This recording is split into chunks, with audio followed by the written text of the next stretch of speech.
সারা দেশের মানুষের কাছে ছড়িয়ে দেব।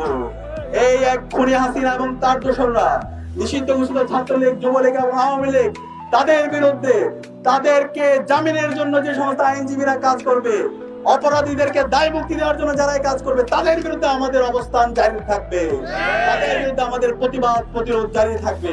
এবং একই সাথে আজকে আমরা অত্যন্ত ভিন্নভাবে আমাদের প্রধান নির্বাচন কমিশনার যে মন্তব্য করেছেন সেটাকে প্রত্যাখ্যান করছি।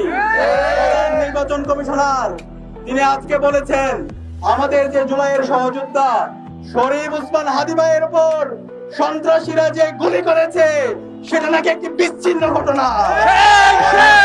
নির্বাচন কমিশনারকে বলতে চাই, এই ধরনের কমেন্ট, এই ধরনের মন্তব্য, এই নৃশংস হামলার পর আপনি কিভাবে করতে পারেন? অনতিবিলম্বে আপনার এই মন্তব্য আপনি প্রত্যাহার করেন এবং জাতির কাছে প্রকাশ্যে ক্ষমা চান। আমরা